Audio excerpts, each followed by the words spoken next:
Welcome, it's the FIS Battle of the Champions, and we are live out here in Alasa Oasis, Saudi Arabia. I'm Ryan Meyer, joined by Claude Hickman. Claude, thanks for joining us. Good to be here. We got the Flatland qualifications going to be happening right now on course. This is our second time out in Saudi Arabia. We've now gone from Jeddah on the west coast all the way into the middle on the east side province, and we are now in Alasa Oasis in this beautiful park up here in the middle of the desert, making action sports significant in Saudi Arabia. We are exceptionally excited to have the BMX Flatland, our first live stream of our 3 amazing action-packed sports days out here. Claude, how are you enjoying it so far? Man, Alasa is beautiful. It's my first time to Saudi Arabia. It truly is an oasis out in the desert, and so we're getting ready to see some exciting stuff happen. Yeah, this is a little bit of a different event than we may usually have on the FIS World Series. If you're familiar with those events, this is the Battle of the Champions. So the FIS has selected through their roster of incredible athletes on 6 different disciplines. They've selected 12 to 13 athletes to come out here and test their luck, have a really big contest of basically the top champions in the world. What's it looking like so far for the Flatland athletes? Man, we've got 12 great riders who've been at many other FIS contests before, so we'll see some familiar names. If you've never seen BMX Pro Flatland, imagine, when you did a wheelie as a kid, but these guys just never stopped. So you have Olympic level athletes doing tricks like that. So you see the course right there. It's a flat surface, usually 10 by 10 meters. If you've never seen Flatland before, let me keep it really simple for you. Watch their feet. If their feet touch the floor, something has gone wrong, or if they come off their bike, something's gone wrong. The goal of Flatland is to get into and out of these tricks without touching the ground, but it's going to get a lot more complicated than that. So as we watch this, there's a format for today. We have 12 riders that are going to start out, and they each get a 3-minute run, 1 3-minute run. During their run, they can do anything they want. Some of them have something planned. Some of them will be, impulsive maybe and watch what other riders do. But after the 3-minute run, they'll be scored. And then 6 of these riders will go on to the BMX Pro Flatland final tomorrow. So anything can happen when you have 3 minutes. And it's kind of a long time, even if you're in shape, to ride and do tricks constantly back to back. But some of the criteria that we're going to look for is originality. Are they doing some tricks that they invented themselves? Difficulty, how difficult are the tricks? Execution, do they get into and out of the tricks? There's actually 8 total categories that you look for, so it's a lot more complicated than just watching their feet touch the ground. The great thing is we have some excellent judges that the FIS has brought in who've judged many other contests in these series. We're going to get to be introduced to those judges in just a second. There they are. Alexei Dezelnu from France. Next to him is Chad Degroot, legendary BMX rider, one of the top 20 most influential BMX riders in history, and Paul Desix, born in Brazil. I think he lives in France now. A younger rider, and he's looking for that more new school style. But man, these guys know what to look for and how to judge this, even though each of these riders brings a really unique, different style to the course. So I'm going to watch 3 people today. Okay. One is Toon from Thailand. Yeah. He's been riding really well.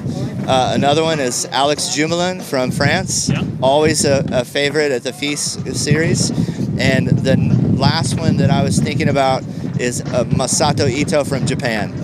Japan has incredible talented riders. And so we're getting ready to look at the total lineup here coming up. Ryan? Yeah, so we have, starting it off from the Netherlands right there, Cies van Berkel, and then moving into the French rider, Thomas Noya. Third right there is Tyler Gillard, and then Dan Henning from Germany. I watched him actually yesterday in training, just doing some amazing combinations and links. Des Marcin, Masato Ito, that's the top 6, and then we're going to have that 4-minute break in between heats there, then get that last heat set up, and then you were saying there, right there, Pakpum from Thailand, 7th place, he's going to start off that second heat. Alberto Moya, Rafael Chiquet, Kevin Nikolsky are back on the circuit here in the third to last to drop. Jean-William Prévost, J-Dub, we call him second last to drop, and then the man, Alex Jumelon. One thing you guys might notice there is we do not have last year's Saudi Arabian winner from France, that is Matthias Dandois. He was unfortunately had other travel obligations and filming obligations. You can also stay tuned to his social media to see what's happening, but we do not have our defending champion from last year's event out there. So it's going to be a battle of the champions, and a new champion is going to be crowned this time out in Jeddah. We're going to have to just wait and see who are going to be those top 6 riders to make it into that final for tomorrow.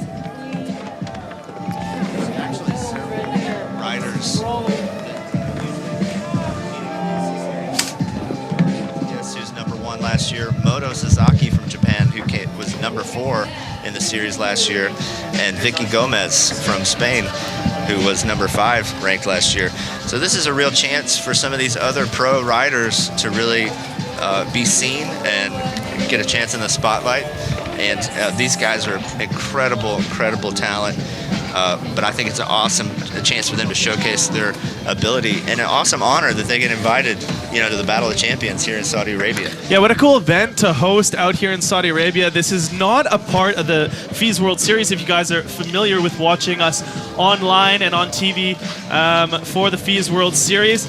This is more so a gladiator match, if you will, of the top 12 athletes in 6 different disciplines of action sports. We have Flatland BMX, as you see, taking place right now on screen. We're going to have as well freestyle BMX, skateboard street, wakeboard, parkour, and inline freestyle, which is also going to be happening on that shared BMX park course.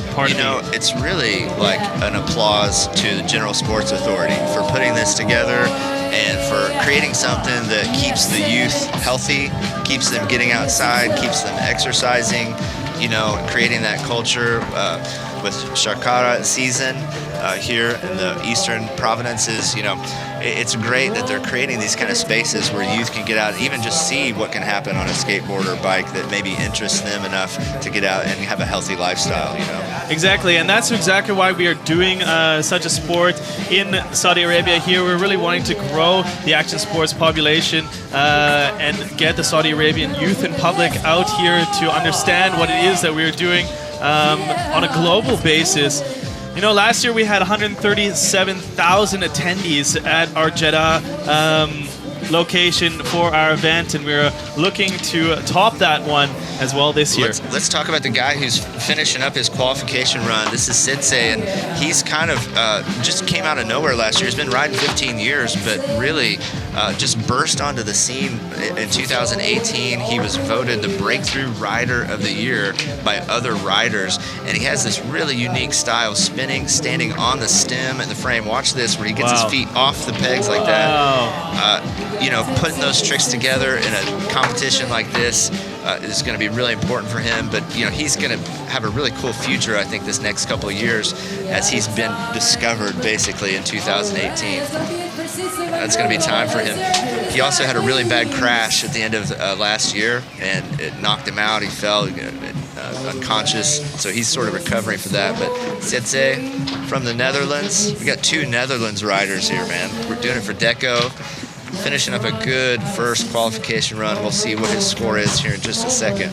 I just want to make a note on that topic, as you just said that Van Beckel was recovering from a concussion. If you guys are in the sport of action sports, this is something that's just, I think, too common in our disciplines. And I just want you guys to take note, take the time that is really appropriate to recover from these concussions. Head contusions and traumas are something that we do not pay a close enough attention to, I feel, in this sport.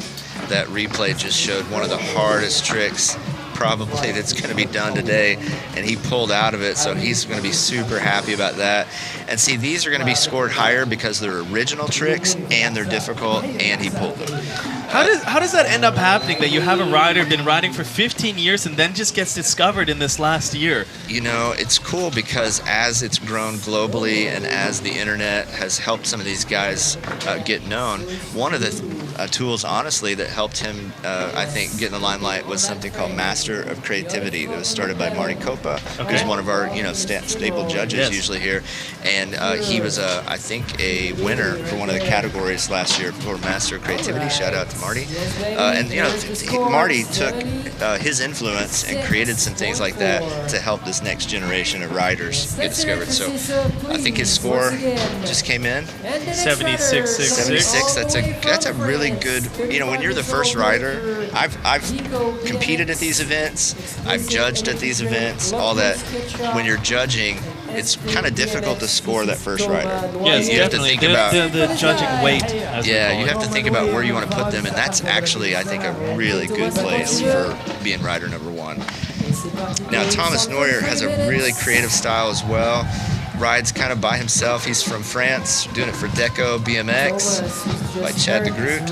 And again, watch him, no brakes on the bike, but does these incredible transitions on the front wheel without touching the tire with his foot and without any front brakes. And if he can pull some of his tricks, he has some of the hardest switches and tricks that I've seen. And that's a real interesting wordage, I guess, is we talk about, no brakes. We just did a feature, actually, a trick tutorial with Alex Jumelon yesterday, actually. Right. So if you guys check out on social media, you'll be able to find that one, I believe. And he does a much more difficult trick tutorial, but maybe it looks easy to some people, but it's as well a trick going from having no brake or having brakes in the early days to no brakes. What is the riding style changed throughout the years? It's completely different because you start to rely on the brakes for certain switches, and then to try to change it, but it pushes some of these guys to try a totally different technique, and it's opened up completely different avenues for them to get into different tricks. From the judge's perspective, sometimes it's seen as more difficult to not have brakes and do some of these things without brakes. So that's one of the other reasons almost all these pros have no front or back brakes. Now we're going to have, I think, one guy that has back brakes in a minute. Thomas, halfway through his run, I haven't seen him pull any of his combos he's wanted to get yet, but maybe he can get this right here where he goes behind the back. Nice. Such a difficult switch. Ends up cross-footed as he comes out of it. Like I said, man, I love watching this guy ride on Instagram. The clips that he posts, are just incredible switches. There he's pumping for some speed. He's going to try that switch again, I think. Oh, stepping over the frame. Some of the riders have been having some difficulty today, and that might, it's going to be consistent for all of them, Yeah, we are out in the elements. It's something that becomes more difficult as well, especially being windy out here in the desert. It does get heavily windy, I'm going to say. Things that affect these guys, obviously it's a lot of balance, and it's a very delicate balance point. So even wind can affect them, dust from the desert getting on the stage overnight, even just some of those little things like that. The surface of the floor is something they all care about. It's a wood floor. A lot of these guys ride on cement or marble or something more stable. And what would be the difference if somebody's watching at home? They're used to their concrete little zone. Oh man, you saw me. I tried to ride yesterday and struggled. Man, it's compresses a little bit on you, and sometimes it's slick. The Hurricane Action Sports though builds some of the best stages I've seen for this. With the paint that they put on it gives it extra grip. So Thomas finishing up that qualifying run. We're going to look at some highlights from that. The Plastic Man, super difficult trick to take the hands off, 1 foot on. I think, I wish some more of his combos, I'm sure he wishes would have came to completion, but still, he's going for it, doing his signature tricks. There's that switch backward where he switches his feet, but just couldn't get back to the pedal. In Flatland, we call it pulling the trick. Yeah. When they get into a trick or combination tricks and get back onto the bike, and right away we say, man, they pulled it. And today, Thomas did some awesome switches like this. Put it in there. I mean, this is nice to see as well. When you watch it in real time, it goes by so quickly. Be able to watch these slow motion replays that we have set up here. This is just amazing to be able to see how intricate the feet are moving on the pegs there and on the rest of the bike. You know, it really makes you appreciate judging at this level, because if you could go back and watch some of that stuff in slow-mo, it'd be different. But these guys are judging in real time, and they understand what's happening. So there's Thomas's score coming in at 45. Yep. That's a probably appropriate score for that run. It was he had some difficult time. That's the hard thing as well about Flatland. You only get that one chance. Sorry, nobody has rode great in practice, and so Thomas, you know, there's still some hope to make it in that top 6. Okay. Especially, you know, Tyler right here blew out a tire. You remember last year in France, 20 seconds into his run. But he didn't just now. He hit that huge half-cab hop whip. That alone is worth a lot of points. So Tyler's got these big kind of banger tricks where he hops, lands back on the bike. Really powerful moves. Lives a really healthy lifestyle, man. Super fit dude to keep up with this pace of riding. There's that steamroller, no hand. Pulling out of it clean. Tyler has just gotten better and better, especially in competition. You know, some of these guys in a competition, they get a little bit in their head, they get kind of psyched out. I would say Tyler last year has just gotten better and better. Let's see if he's going to come back for this. This is one of those moves I was talking about where it's super hard to do. He's going to hop and land on the front wheel in this rolling position. All right. Hopefully he's not letting that get into his head there. Come on, Tyler. Let's get this together. He looks like he's kind of lost what he wanted to do. You know, some of these guys have a routine where they've actually like planned out trick for trick what they want to do. Let's see if he can get this hop into the steamroller right there. That is a huge signature move for him. You can see there it is really windy so on course. I don't know if this is as well playing a bit into the factors. I think he's going to just come into it a little bit easier way so he can get into this whole long combo that he does. Look at that. Hitchhiker spinning, pumping for more speed. Looks like he's struggling a little bit with the surface, but able to pull it out into this spinning half-packer. Just not able to keep the speed going. Doing it for Iggy BMX, though. Tyler's out of Florida, USA. Flew in last night, got in at 4 a.m. this morning, and so who knows how much of that might be affecting him also. But that's not how he wanted this run to go, probably here in Saudi. All of us coming here, we realized that it was a very long trek out from the airport, so it's definitely a difficult one. If you just come off a plane, have definitely some jet lag rolling into an event. Man, I love Tyler. Super nice dude. When he can hit his tricks, he definitely deserves to be in these top level guys. Again, this is not the run that he's looking for, but I love that he's kind of laughing about it, shaking his head. I'll tell you, the vibe down there between these 12 guys is really fun. They're just having fun today, putting on a show for this Battle of Champions. You can see the wind on that umbrella up there, and I'm sure that's definitely having an effect on some of these guys like Tyler as he rounds down his last couple seconds there. I think he's just going to call it. Tyler Gillard. So cool to see him invited to this. I think he came in to most of the FIS World Series stops in 2018.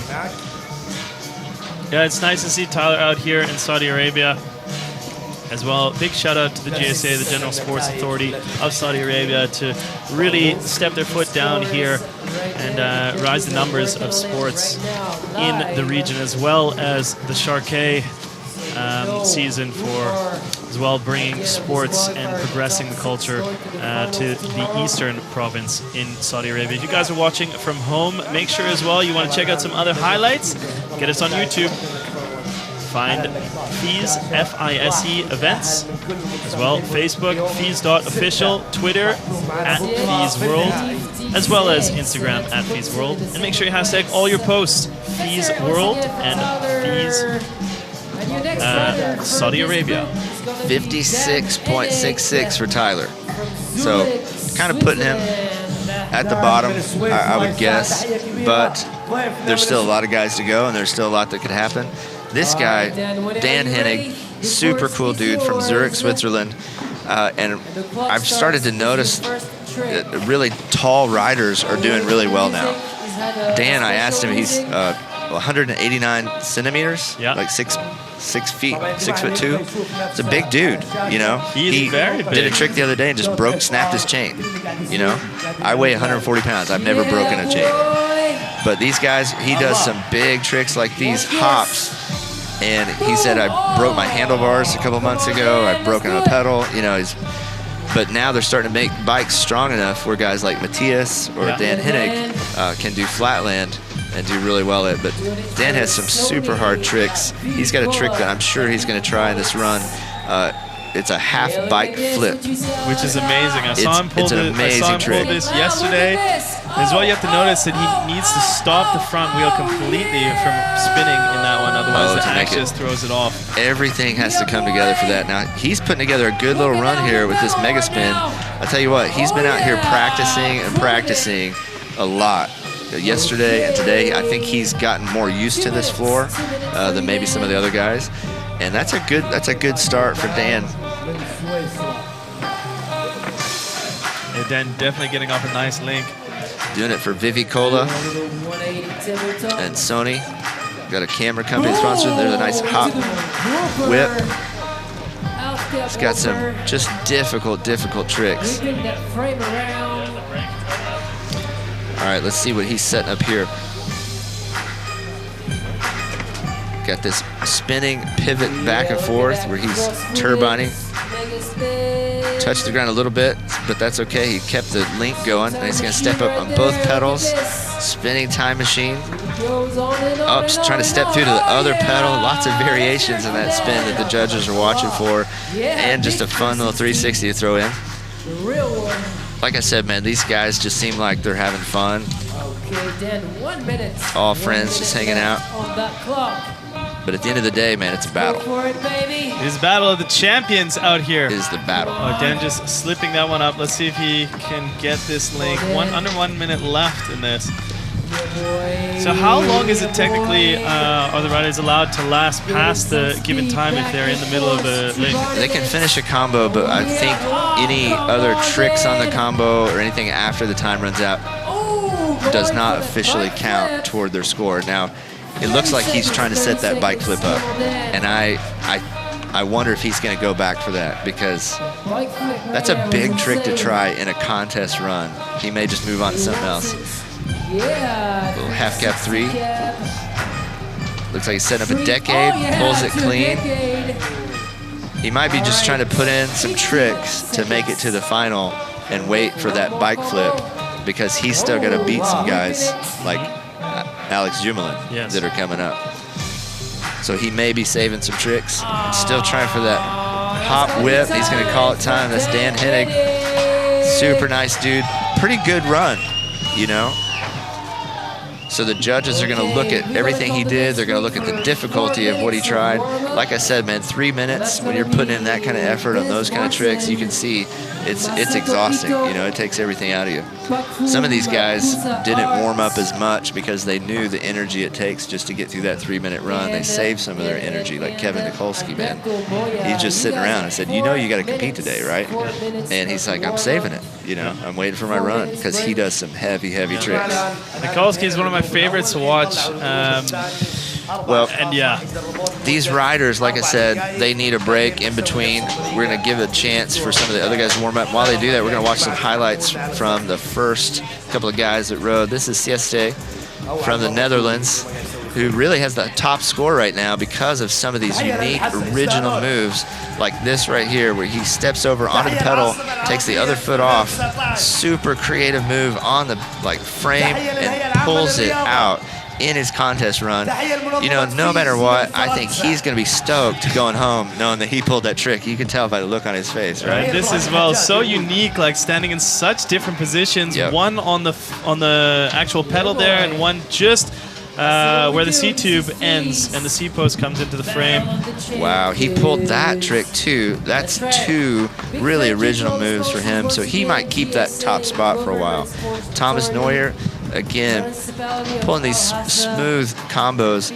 Some of them didn't come all the way to execution, but still, some of the hardest parts of the combo he was pulling. This switch like this, where he switches his feet, so difficult, but just comes off the bike. Some of these guys have parts by Iggy BMX that are built just for these kind of pivots with their foot on the top of the peg.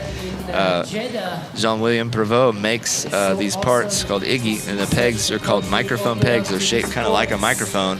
They have a ball at the end that allows them to pivot with their foot on the end of the peg.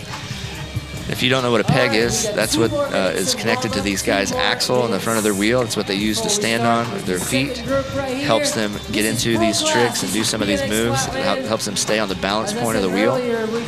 All the parts of a BMX bike are pretty normal, and Flatlanders usually have 2 front pegs, 2 back pegs. So you see the score coming in from Dan Henning right there with the 2nd place. It's not going to be good enough to top Van Berkel right now. As you said, watching some of the highlights, we saw a couple of those links come through that we didn't catch in first run as we were just getting out of our opening show right there. But you see the standings right there. That's a full first page. We had our 4 riders go. So Van Berkel in first place, Dan Henning in second, Tyler Gillard third, and Thomas Neuer rounding up 4th place. We have a couple minutes waiting for our next riders to get their warm-up. But let me just tell you, the FIS isn't just about the Battle of the Champions. We have a huge history of the top action sports competitions going on in the world. Let's take a look, see what's going on later this year. Everybody, it's the FIS World Series. The largest action sports festival in the world. 16 parks, 30,000 kilometers traveled, 500 athletes. All leads to here. Firing it out, double bar spin. Holy smokes. Oh, perfect. Absolutely amazing. The energy from the fans is phenomenal.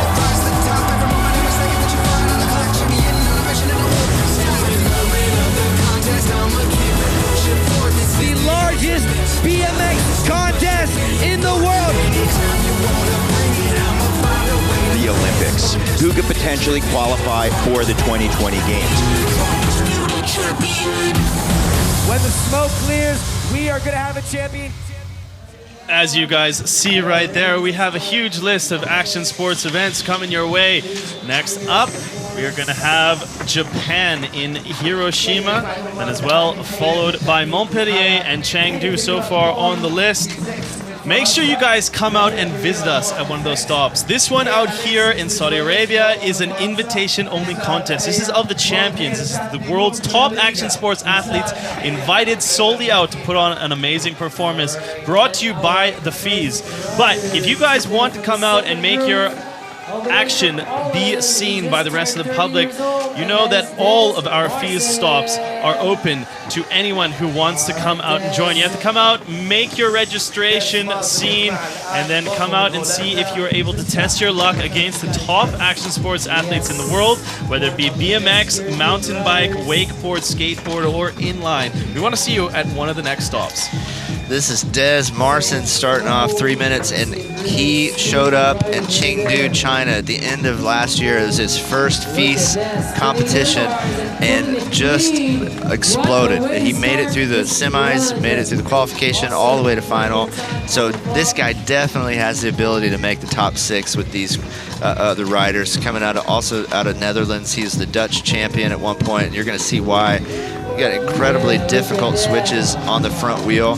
Watch how he flips his feet and just keeps keeps the bike going by pumping like that for more speed. Really smooth rider and super nice dude. I really want to see him do good here. He's struggled a little bit with the elements, you know, just like these other guys, but Dez definitely has the ability to reach this top 6, so we're going to see how he does with his 3 minutes. He's got 1 minute down, had a clean combo. You can hear some guys cheering there. It's awesome that the Saudis have come out to support action sports, you know, making some noise for these guys. All right, let's see if he hits this switch where he spins. Oh, foot slipped off the peg. I think he got a little scared, even what might happen. You know, something goes wrong on this bike. I know these guys aren't flying, you know, 30 feet through the air, but you can land on the handlebars, land on the pegs. It's got its own kind of danger. I think he's going to go back and try this switch again. Watch, he'll like roll out and start going forward, pump for more speed, and then switch his body backwards, just like this, and pick up the back wheel and keep it going. This half packer, it's one of his signature moves. I love watching him do it, and hopefully he'll pull out of this whole combo so that it will count for the judges and give him the score he needs to make it the top 6, and he does. Getting back to the pedals, had to kind of improvise there at the end. Des Marcin, man. I think he's from Amsterdam. Des Marcin, yeah, definitely representing the Dutch colors right there. That orange signature color of the Netherlands. Look at this. Wow. If you guys are wanting to tune in for any more events, you said that it's nice to see the Saudi crowd coming out here, but once the lights go down, it's really when things get heated up here. That's why we're doing over 75% of our event when the lights are down. Next up, we're going to have Skateboard Street, followed by Roller Freestyle Park Pro, and then the BMX Freestyle Qualification is going to be happening later today. And as well, of course, we're going to have our finals for the Pro Flatline tomorrow at 3:30. So make sure you guys check us out online to get the respective time. Nice little whopper right there. Yeah, the half cab hop whip.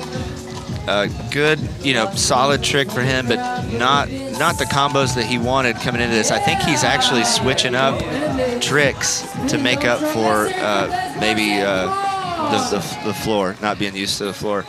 That has nothing to do with his ability. I think he was smart enough to switch up at the end and get some tricks in to try to make it to the qualification.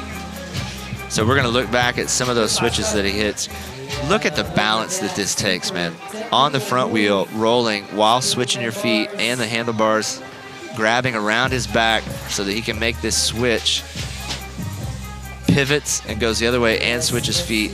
You know, the amount of things that are going on, the muscle memory that it takes to learn these tricks is amazing. You learn them in pieces, but then you start to really put it together and it becomes a whole Flatland link.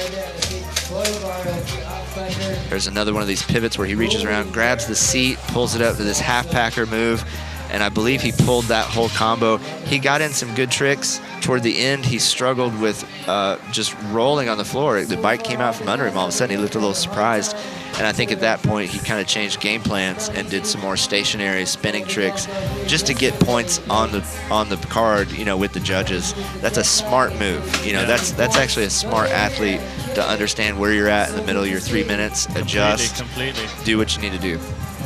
So it's going to be interesting to see where he actually links up on our scoreboard today. This is our 5th rider out of our 12 athletes competing in the Flatland It contest. might be the Dutch on top here in a second. We got Tsitse sitting at 76. I wonder if Des may beat that. Yeah, this is going to be interesting. We're going to have to give it to our top panel. Wow, look at that, actually. You are right. Des Marcin, second place there. We got a Dutch full house on top. 76.66 by Van Berkel, and Marcin with the 72.66 just jumping in and pushing Dan Henning into 3rd place. That's good. You know, maybe not the run that Des wanted, but definitely puts him in the top. And this guy is one of the guys I said you need to watch. If things come together for him, it could get really interesting for our top guys like Dub and Alex. Masato Ito, representing Japan, one of the only Japanese riders here, but definitely not the only Japanese Flatlander. Japan has produced some of the most incredible Flatland riders, and Masato is one of those names in the top 10, 20 of those guys. Just this powerhouse of youth as well. As we visited Hiroshima last year, we could definitely see that Flatland is alive in Japan. Yeah, and he was one of the super kids at one point, is what I heard. But he's grown up and he's even better. One of the things you're going to notice about Masato, back break. This guy has a completely different style when I watch him than maybe some of the other guys. Watch what he does right there. It's called a decade. Using the back brake, jumps up over the front of the bike. And I like that. It's a bit of that old school vibe as well, Incorporates both the new school and the old school heritage. He's resurrected it, though. He's made it his own thing, and I wouldn't even call it old school because of the way he's connected it with tricks, where he will do a decade, land, and go into another rolling trick.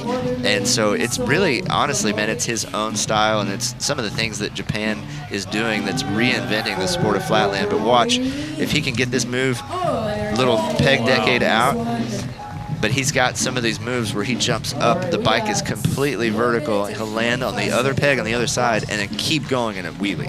Wow. It's amazing. So we'll see if he can pull it together. So far, a pretty good set of combos for the judges under his belt. Gives him a little breathing room to maybe go for some more difficult stuff. Let's see what he's set up right here. Wow. Some of those transitions are just so nice and flawless. There you go. That was talking about the decade right there and going back into a wheelie. Had a little bit of a front wheel touchdown, but wow, finishing off again with that clean decade on the back wheel. Even in the middle of that combo, he made some adjustments that you saw, and you probably didn't even notice. The judges might have noticed, but he saved it, and it still counts. Now, he's got some new moves. Oh, I think he wanted to get all the way back to the pedals from that pedal to pedal, but still super difficult tricks. He told me he has another decade move that he hasn't shown yet.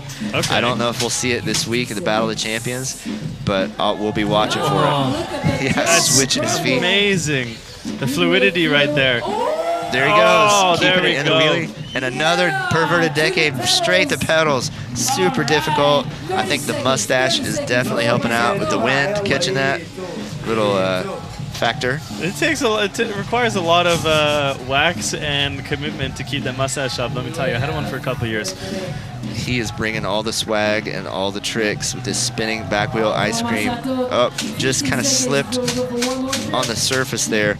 And man, you can tell after 3 minutes, the stamina is one of the things that keeps you going. Here we go. All right, 8 seconds left. Let's see what he can get for this last combination.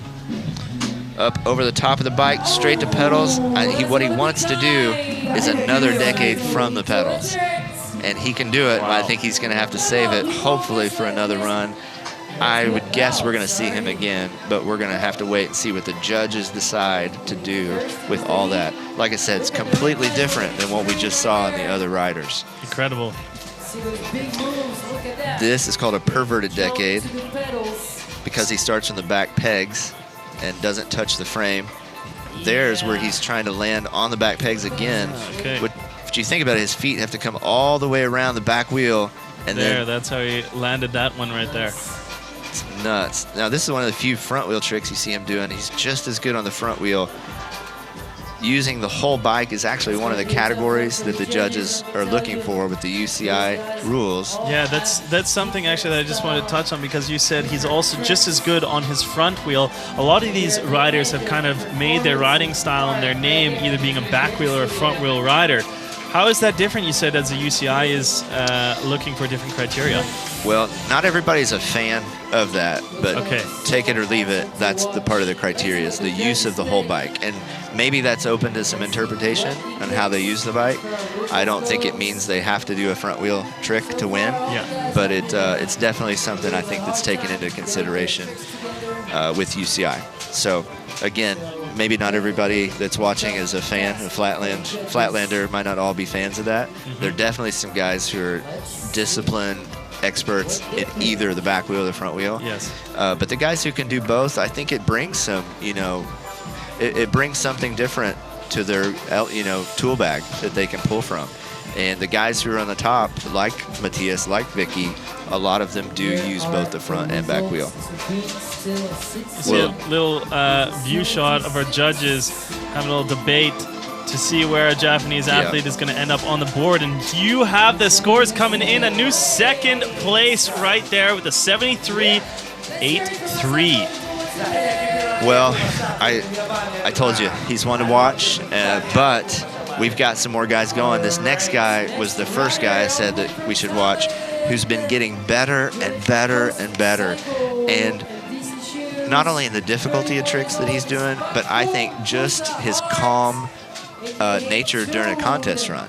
When I watched him practicing, he's dialed, he's calm, he's got his tricks down, and he just seems like he owns that floor today. And so I don't know if he's made it to finals for many of the feast stops, but this could be the stop for him. This is Toon out of Thailand, riding that Coast Cycles frame designed by Alex Jumelin. So his 3 minutes started. Let's see what he's got. Starting off on the front wheel. He's got a few original moves that you'll watch for, and one of them is these boomerangs where he jumps up, stands on the stem for a second in the middle of these multiple boomerangs. A boomerang is where you go around the front wheel. That's a backwards boomerang into a half-packer, but where you spin around the front wheel and kind of come 360 back to the bike. So watch for those boomerangs from Toon in just a minute. So one thing you were saying, that it seems he's so calm actually out there. It almost seems like Toon is in a meditative state while he's riding. It's really nice to watch.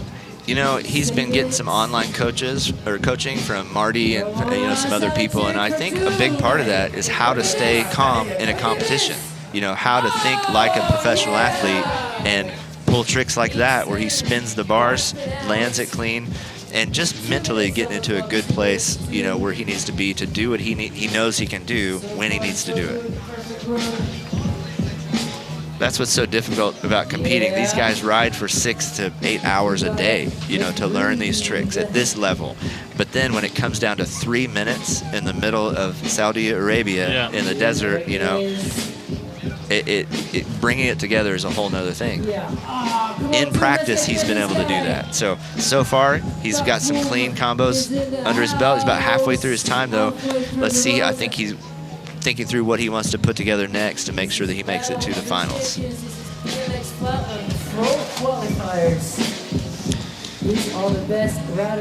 Toon has also been doing really well. There's that boomerang on the stem. I believe he got 3 of those.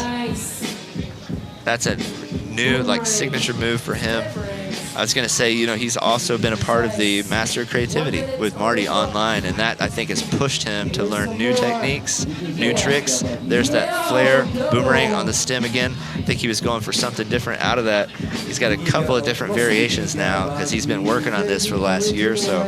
So let's see what he's going to do with his last 40 seconds. There, 1, flare, 2, not touching the frame, back to pedal. Super difficult. All right, he's going back into it. 1, then drops down to the half-packer. Okay. All right, he's got 20 seconds, so he's got time to do this before his time is up. Can he get into it right there? Amazing. Toon making it look good, pulling out clean. That is a great way to end this run at the Battle of Champions in Alasa. There you go, and that's going to do it down to the buzzer for Toon. Really in his zone right there. He looks like he doesn't even know that he's competing. He's just riding, having fun. He's definitely in the zone, right? It's poker face. It is poker face. So here we're going to look back at some of these spinning tricks where he's moving right into that boomerang out of that spinning trick on the front wheel, backwards boomerang into this half-packer, one of the first tricks he did in his run. And he pulled so many great moves, like this bar spin out. That is a very difficult trick to make come together. Then these flares on the stem. Like I said, man, just looks really dialed this week, and I think this is going to put him maybe in one of those top spots. We'll see if it's enough to unseat some of the Dutchmen or Masato Ito. The judges are going to look at, you know, use of the bike. Mostly front wheel tricks from Toon, but no brakes, you know, not very many touches. and definitely some difficult tricks and definitely some original tricks. So when you think about it from a judging perspective, those are the things that are going to push him higher than maybe some of the other riders. You know, what's maybe going to be the difference in judging as we saw him go for these the stem spins into that half packer there. He tried it multiple times, didn't get it, but ended up getting it in the end. How does that work into a judge's head? You know, yeah, that's a good question. I'm not sure what the UCI rule is on trying things multiple times, but it's you know, it's just a use of their time. And I think it's up to the rider to decide whether they want to keep trying something, whether it's worth it. They get partial, I think, points for tricks pulled within a combo. So that might be part of what they're, you know, the rider, it might be wanting to get partial credit for some of those points, but at the end of the day, man, they want to pull into and out of these combos. That's what really counts from the rider's perspective. So these three judges, like I said, are some of the best in the world. Alexei has been riding, I think, almost 40 years. Wow. Chad Degroot invented many of the Flatland tricks that are out there, just legendary Flatlander. Paul Desix, you know, he's very aware of what goes into these tricks. So these guys are deliberating a little bit about what to do with Toon. That's probably a good sign for Toon, the fact that it's taken them so long. Toon score coming in there, another second place. Wow. So not yet bumping out first place. Our first rider there, Van Berkel, with the 76, but nipping at the heels, only 0.66 off. It's going to be a Toon in second place there. Now, the other person that I think has felt really comfortable yesterday in practice and today is this rider right here from Spain, Alberto Moya. Such a unique style, rolling on the front wheel. Now watch what he does that's different than everyone else. Has this really slow but unique style of rolling on the bike, getting into these positions that really nobody else does. That one was beautiful. Hooks his foot on the bike in a certain way to hold it. So basically he's not holding it with his hands. He would be holding it with his feet. Yeah. This trick right here was giving him trouble earlier, but pulls that whole combo clean. That's a great first combo. It's nice to come out of the gate and get your first link like that. Exactly. Doing it for Iggy, BMX. Again, you look at those pegs. See that?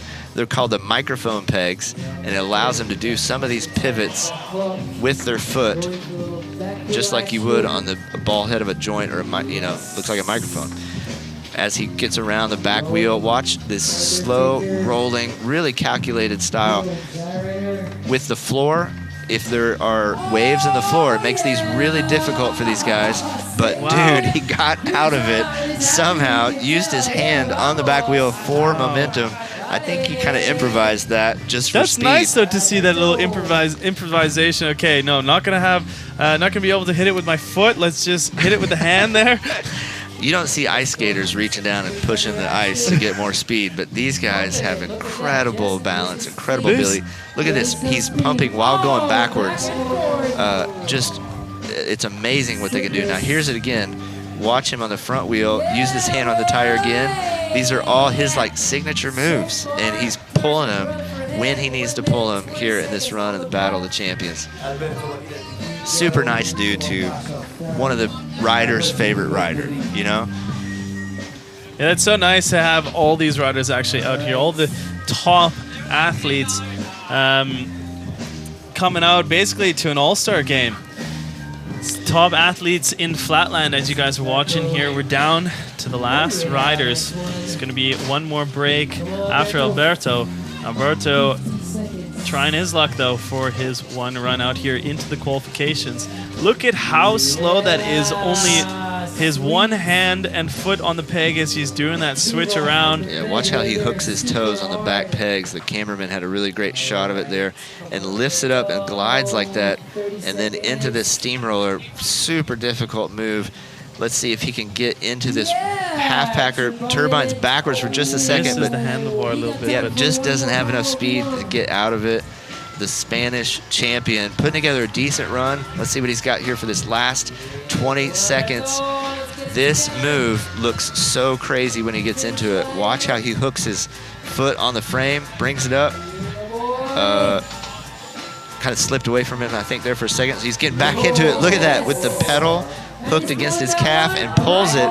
He's excited about that, and that is a great end to the run for Alberto Moya, showing off a little bit for the crowd, having fun. Look at that, hand plant. I've never seen that one. That's awesome. Wow. Have some first ones out here in the contest, and that's going to do it for Alberto Moya from Spain. We're going to have another couple-minute break out here, a 4-minute break for our last heat of riders to get on the way. We have a couple highlights of Alberto right here. As you see, he's going into that front wheel spin, pumping as well, no hands on the bike. And something you notice, I mean, a bit different than, let's take, for instance, Matthias Dandois, as he does variation of that trick, and he's spinning so fast in almost a tornado right there. Alberto is really on the edge of not having enough speed and just having a perfect balance point. You know, you watch some of these things, these tricks, and you think that faster is more difficult, and it's not true. No. Some of the slow rolling tricks like that take so much more balance, so they're so much more delicate, and it can slip away from you so much easier. When an onlooker is watching, you know, someone who's not riding Flatland or has never tried, you know, a wheelie or a hang five or some of these tricks, may not know how difficult that is. And even on the surface that he's on, you know, the softness of the wood and things like that kind of, you know, they take an effect on how slow you can go in some of those tricks. So it's kind of working against his style, but you know what? He made it work, pulled together a good run even with his style, and even got into this trick and was super stoked to pull that, where he hooks his foot and the pedal against his calf, holds it there for a second, then rides away clean, celebrated. I know he's really happy to get that combo. Well, and there we go, 5th place for Alberto Moya, pushing Dan Henning into that 6th place bubble position. Some incredible riding going on so far, and right there you see our last 4 riders going to be able to get on screen. It's going to be Raphael Chiquet, Kevin Nikolsky, J-Dub, and Alex Jumelon. But in the meantime, we got a couple features going on for you. This is our 2nd time to Saudi Arabia. Last year, we were out for the Battle of the Champions in Jeddah. Our winner for the Flatland was Matthias Dandois, but a lot of other action happened out in Jeddah on the west coast of Saudi Arabia. Let's take a look back and see some of the action from 2018. We're going to wait 1 minute to get some of that action back underway. Right now we're going to show you a little highlight from our 2nd heat going on in this Flatland qualification. Right now you have the Amsterdam local, Des. You know, once again, just want to say thank you to the General Sports Authority for putting Flatland in front of youth, putting Flatland in front of people.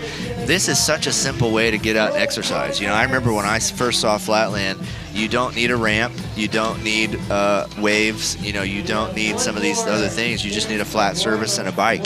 Even if you don't even have pegs, you can learn Flatland. And so hopefully this is allowing, you know, the young people of the incredible Kingdom of Saudi Arabia to see a way that they can get out, get some exercise, get, you know, something athletic, and find something creative to do. Honestly, that kept, you know, me and a lot of other youth out of trouble when we were young. You know, it gave us something fun to do as far as exercise, and I still ride, keeps me in shape. Hopefully that will bring that to this Saudi culture, finding something athletic, sports-wise to get out and do. And so just want to mention that again for our sponsors. They're putting this on for the Kingdom of Saudi Arabia to display action sports and grow action sports in this great country. You see our bleachers as well at the moment starting to pack up. We have more of the Saudi Arabian public coming out to check out because, you know, they have been out here last year, but in Jeddah on the west coast of Saudi Arabia. Let's take a look back, see what happened last year.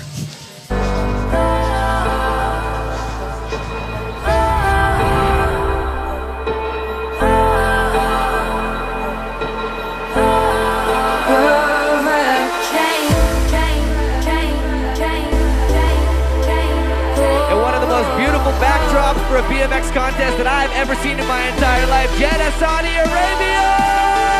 Let's go! It's time to party!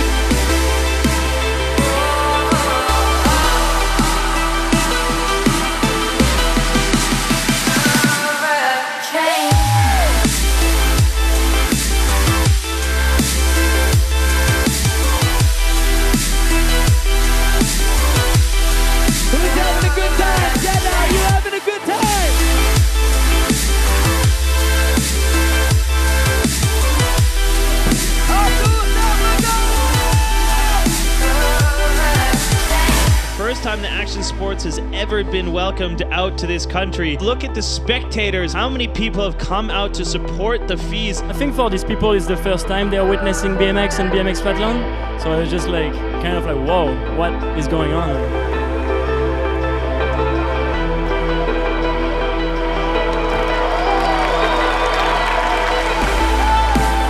FIS captures every single trick.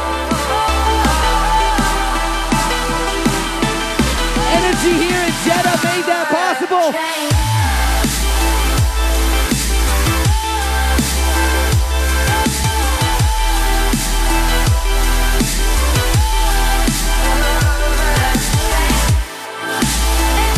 We've got some speed. Check this one out.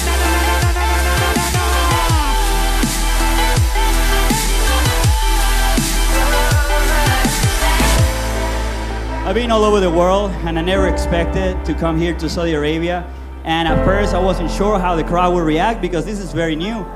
And seriously, I think I can speak on behalf of the riders and the organization. You guys have been awesome. Seriously, thank you so much for being a great crowd, and we hope to come back soon, Jeddah. Thank you.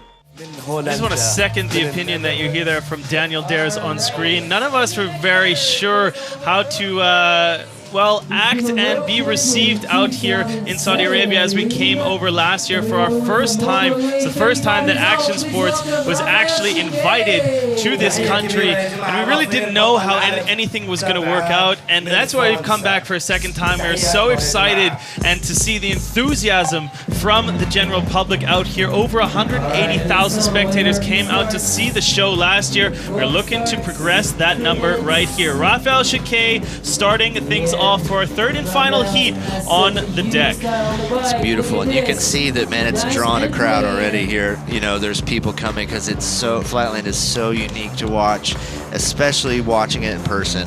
I can't wait for this FIS World Series. Hiroshima, Montpellier, Chengdu, you know, to get back to some of these places. If you get a chance to watch this in person, you got to make it to a FIS World Series stop.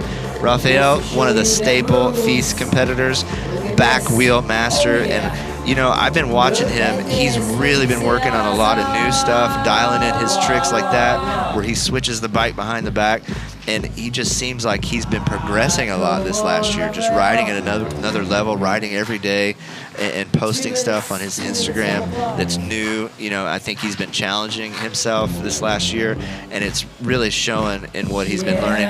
Hopefully some of that can come together for him here at the Battle of the Champions. I know he'd love to make it one of those 6 top spots among these riders. It's a real honor, and he's got the ability to do it if it comes together. So let's see, watch these spins that he does behind the back while switching his feet. It's incredibly difficult.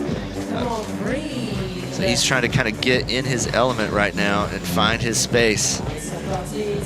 With the wind, seems like maybe a little factor for Rafael. You know, it's really cool, man, to watch his family just embrace this whole sport. His wife riding a little bit of Flatland as well, competing at some of the FIS events.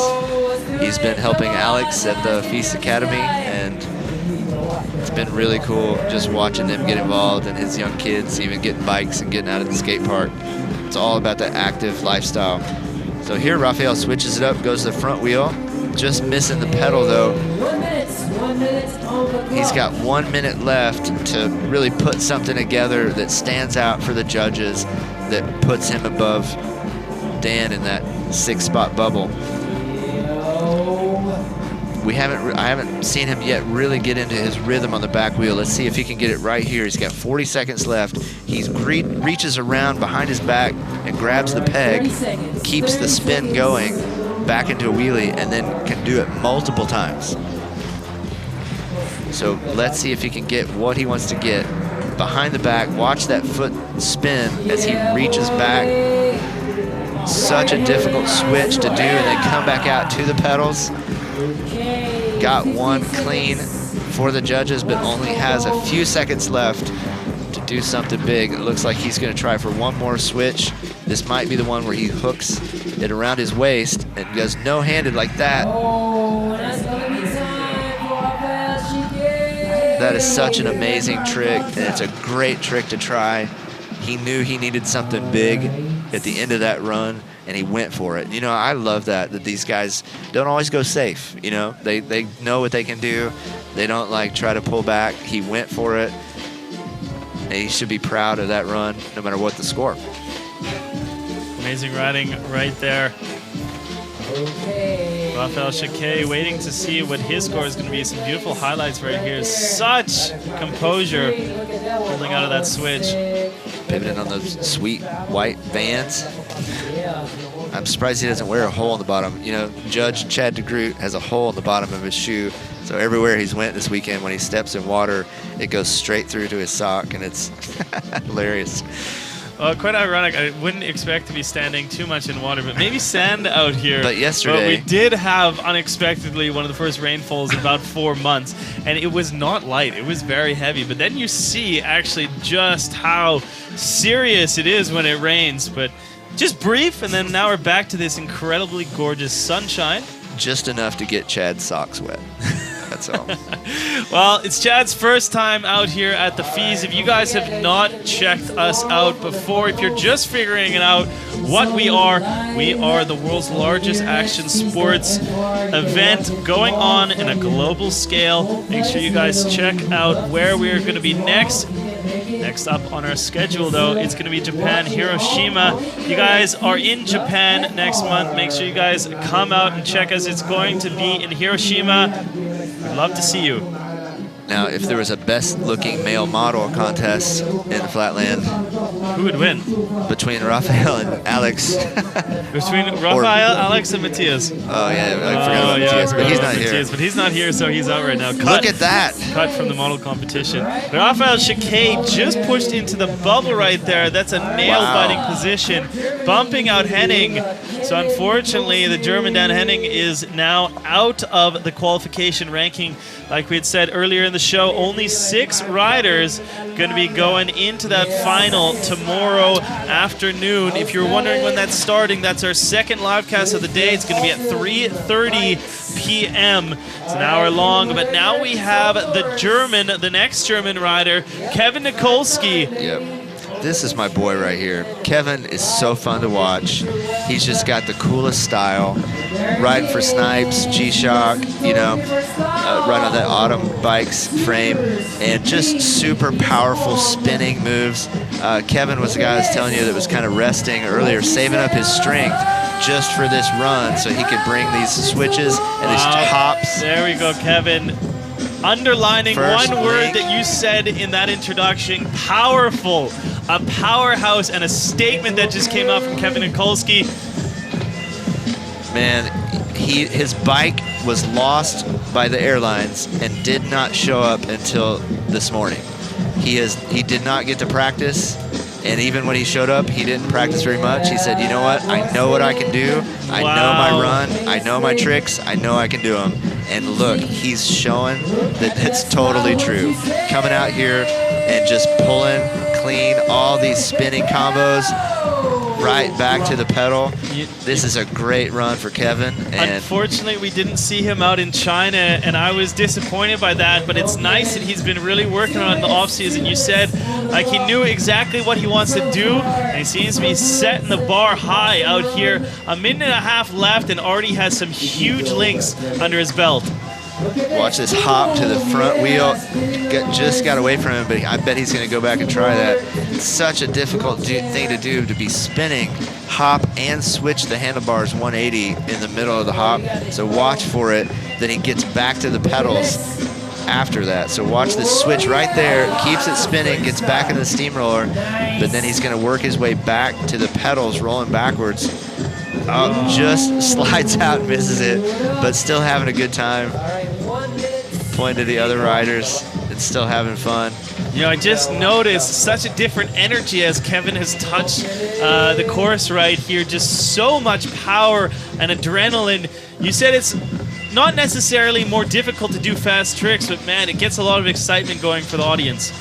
Well, the level of danger goes up. Watch this trick right here where he's going to swing into it and spin super fast as he's switching back and forth. Then gets into that mega spin. Very difficult. He broke his finger in Edmonton at the feast stop last year doing some of these switches.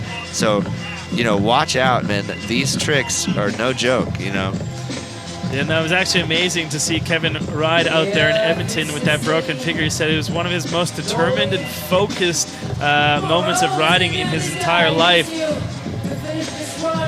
He's finishing out this run. Let's see what he's got. He's going to need to bring one more big combo, I think, and it just flies away from him. Looks like he's getting a little tired. Maybe some of that travel exhaustion. Come on, Kevin. We got a Pull few together seconds one left. more link. Just getting it in right before the buzzer. That's Kevin Nikolsky. He had some amazing links at the very start. Very powerful two first combinations coming out of the gate there. It's going to be interesting to see. He didn't have so much success pulling off the final links in this 3-minute run, but you see the fatigue just wearing out. It's a very physically demanding 3 minutes these athletes have to gruel out. Well, and this is why he said, I'm not going to practice very much. He needed that energy to finish this. He's only 24 years old. I think he's one of our youngest riders. But man, the tricks he's doing take so much strength, so much power. He's been in Los Angeles for the last couple months, came straight here from LA. It's so funny because he said when he landed in Riyadh, he bought a surfboard in Los Angeles. Yeah. And his bike got lost, but his surfboard made it. So he said everyone looked at me like I was a complete idiot. I showed up in the middle of the desert in Saudi with this huge surfboard walking through the airport. But luckily his bike made it so he could put together this run. Kevin, wrong sport. I was like, you should have entered the wakeboarding, man. Just come on over. Bring your longboard. But, man, still not the perfect routine, but some banger combos that is probably going to give him a decent score with the judges. But like you said, it's going to be interesting to see how they score this and where they put him in the lineup with these guys, because not everybody has rode as well as they could today. Yeah, touching on that one, everyone seems to have had quite a bit of faults going into their combinations, whether it be the heat, the dry dust out here in the Arabian desert, or what might not. Wow, score coming in there. Oh, that's going to be a nail biter, and that pushes out Rafael Chiquet from that hot seat spot. Kevin Nikolsky is now sitting on the hot seat with 2 more riders to go, and 2 of the biggest athletes in Flatland right now. This is from Canada, Jean-William Prévost. Yep, known around the world as simply Dub for the William, the middle name. Jean-William Prévost from Montreal, champion of the FIS World Series in the years past. Came in number 3 ranked last year in the FIS World Series. Again, he did not practice yesterday either. It's partly to conserve energy, but partly because he's dealing with an injury. I don't think he's told many people this, and he wouldn't make this an excuse, but I know he has a rib injury right now, so he's been saving his strength for these runs to go for it. But it hasn't stopped him. He just won a contest in USA last weekend, and so don't be fooled. Even with a cracked rib, he's going to put together an incredible run here, I think, in the Battle of the Champions. You can see that electric performance coming out of the gate as well. Has one of the most interesting back wheel riding styles from Flatlanders. Has really developed this over the years. You just see how fast he flies, and there's another signature trick right there. Seems he gets the whole entire bike around with one arm. It's called a rolling undertaker. It's kind of like a dance where you spin the girl under your arm, and he can do it now and keep going into other combos. He might be having a little bit of a conservative run right here. He's looking for that rolling undertaker, he said, and moving into something else. Now, we've mentioned this a couple times, these pegs that look like a microphone, and this is his company, Iggy BMX. He invented this company to create the parts to allow him to do some of the tricks that were in his mind and in his heart, to see done. And so since companies weren't making them, he went and made them. It's been using groups out of China to manufacture some of these things. Has a long history of living in China, time in China, shows in China, rides for Far East cycles out of China. And so, he did really well in Chengdu. The Chinese crowd loved him. Some of these combos aren't coming together here for him, but like I say this a lot, when Dub is at his best, I believe he is the best. when he can put it together in his run. Watch him pump on the back wheel like that to get more speed. And he's going to step around the bike into some of these other moves, pulling it clean. I think he's trying to just get some combos on the book for the judges at this point. And maybe he's feeling some of that injury, and maybe some of it's the wind. It looks like the wind has picked up a little bit. Wow. There he goes, switching the bars, pumping for more speed. Incredibly difficult moves on the back wheel. Dub has a lot of titanium parts. His bike, normal BMX bike maybe weighs 21 pounds, 22 pounds. His usually sits about 17 pounds. Titanium definitely helps with that weight as well. You still have to be gentle on a lot of them. Yep. And it's strange that he has such a light bike for such a tall dude. He's again sitting over 6 feet tall, but makes it look so great. One of my favorite riders to watch. With all these combos, spinning. Time machine on the back wheel. Almost, does go off the stage. Wow, I hope he's okay. That's a interesting way to finish for him, and he does not look super happy with the run. But we'll see what happens. Again, the difficulty of things he's trying are the saving grace of Jean-William Prévost. The judges are looking at those combos, and they know that he's doing some of the most difficult tricks that these guys are doing. These pivots on the back wheel where he's turning his foot forward and backward, gaining more momentum, incredibly difficult. We're going to have to see what the judges put together for him. And that rolling undertaker there, I don't know anybody else that's doing that in the world. So again, original, difficult, and he executed it just like that. We're watching back to the pedals. Look at that, how he starts off cross-footed. The bike goes completely 360 before he ends up in that position on the side. So yeah, he actually pulled a lot of combos. Now that I look back at the replay, I think this is going to be a decent score for him, even though it probably wasn't the run that he wanted to have.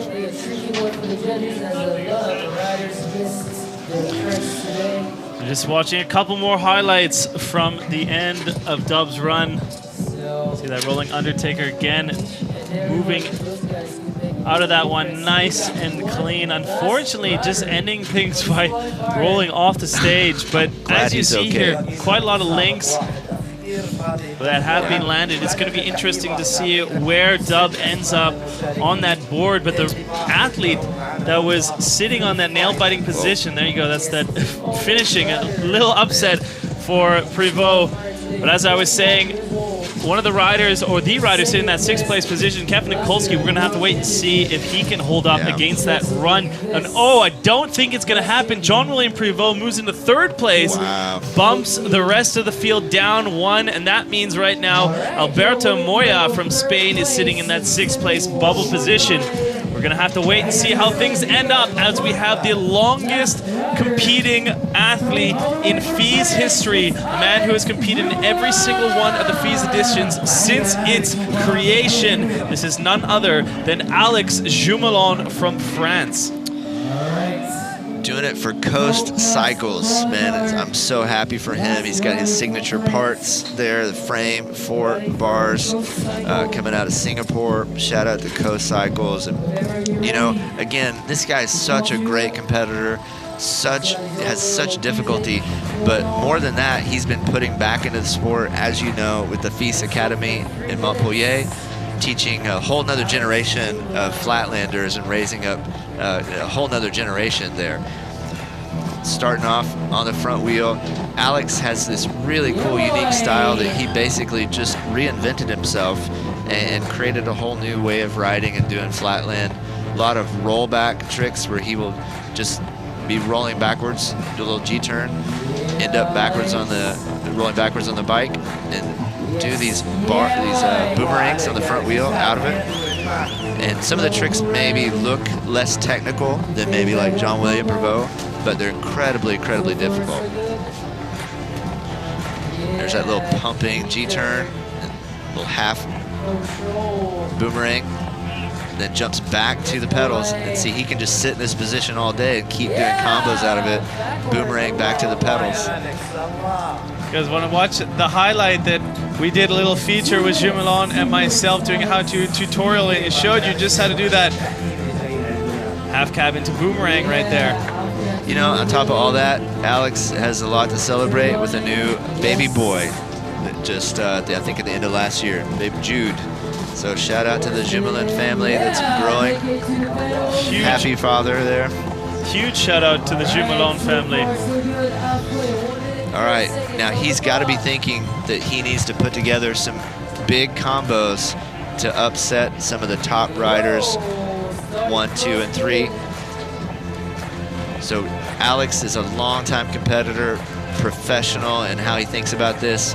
So I think he knows he needs to go for some big tricks here in this last minute to come in the top 3, or at least get one of these top 6 spots. Watch that, scuffing on the front wheel, little switch back and forth with the feet, no front brakes on his bike, just using his feet to foot jam. Here's setting up for another G-turn. I think he's gonna hop. Yeah, he can repeat and do that like 3 times. It's amazing, this 1080 G-turn. Let's see what he gets here. Watch him hop and then finish another little G-turn. Didn't quite get the second one. Let's see if he goes back to it or no. He's gonna start off on the front wheel. What's he setting up for right here? A little pinky squeak. No brakes on the bike. Make this super difficult to do, but somehow he squeaks it around. Having fun out there with the wind. 20 seconds left. Let's see what he's got. Oh, that reverse boomerang into that whiplash. Crazy looking trick as it reverses directions twice. Stays on the front wheel. He's got about 5 more seconds left. Let's see what he sets up. Rolling back probably for a decade. Nope, boomerang. And back to the front wheel. Alex Jumelin. That is a run full of all the Alex Jumelin things we've been seeing for the last year. Having a great time with this Saudi audience. Little nod to them. Now look at that tent, man. When you see that, you see the wind that's coming across there. I just think that's got to be a factor, you know, for these guys right now, unfortunately.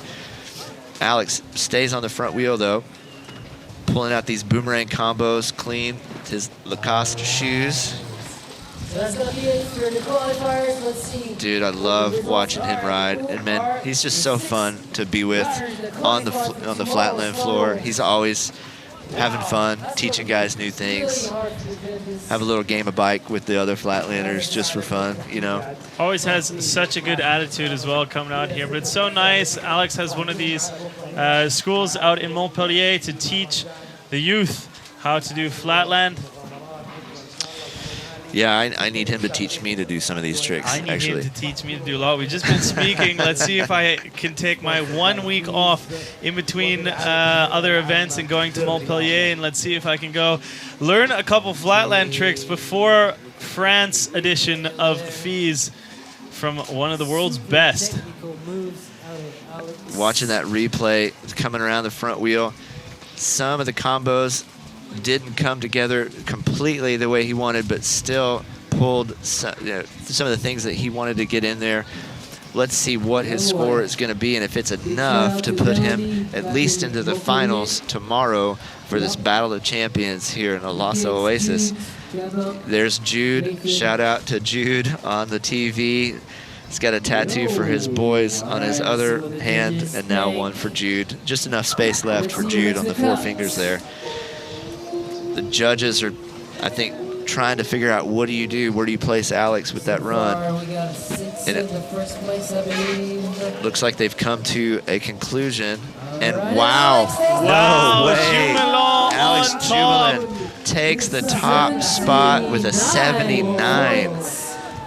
That is some distance between him and Sitze even. So the judges were looking at the difficulty of the tricks and combos that he was trying, putting that into consideration for that 79 score. Will that be enough to keep him on the top spot? I don't know. But, man, I know he's happy right now. Who do we got coming up next Jumelin after right Alex? there as well, bumping out Alberto Moya from that 6th place spot. So that means it's gonna be a tight That was it. heat. That's it. Wow. So that bumped out Alberto Moya. That's too bad, man. He has such a great style. But Dez, once again, squeaking in to a finals at Feast, his second Feast, and his second time to make it to the finals. Super happy for him. The Japanese rider, Masato Ito, with the back brakes, back wheel style. Jean-William Prévost, our former champion, number 3 from last year, coming in 4th place for the finals tomorrow. Toon, who I told you to watch, and look at that. He's in spot number 3. Sitze, man, the kid who came out of nowhere. He's 32, but I'm going to call him a kid. Came out of nowhere and came to this Feast. I think it's his second Feast competition, and ends up in the 2nd place qualifier spot. And going into tomorrow, the last rider will be from France, Alex Jumelin, who took that top spot at 79 in the qualifier. That's going to be a really interesting finals for tomorrow. Yeah, like you said, it is a huge list of athletes coming out here. I mean, we have the top 12, and then moving out to that incredible top 6 finish where we just saw Alex Jumelin end up in 1st place there. If you guys want to be able to stay tuned and watch the finals, that's going to be tomorrow at 3:30 p.m. And go online and make sure you find your respective time to watch us live as well. We have tons more action coming your way tomorrow. You see our results board up there on the grid. A huge shout out to our other 6 competitors, Alberto Moya, Kevin Nikolsky, Raphael Chiquet, Dan Henning, Tyler Girard, and Thomas Neuer for pushing the luck and not going out for the finals tomorrow. But thank you so much to all our top 12 pro champions coming out here for the FIS Battle of the Champions and trying their luck at the qualification. Just have a couple highlights going on right now. You know, nothing to be ashamed of. The rankings were so tight on those 4, 5, and 6 spots. Just 1 or 2 points away from qualifying for most of those guys. So incredible to watch all the action here qualifying Battle of Champions. Also, we're going to be at the same time tomorrow, right back here for the Pro Flatland Finals. We'll get to see these 6 finalists battle it out to see who will be the actual champion here in Alasa Oasis. As you watch some highlights, Kevin Nikolsky. There he is, having fun. We have a little bit of a windstorm coming up for us right now, but we're just going to try and get all the other action heading your way. Just saw our top action coming to you for the BMX Flatland. We have a lot of stuff coming your way. Make sure you guys stay tuned out here in the desert.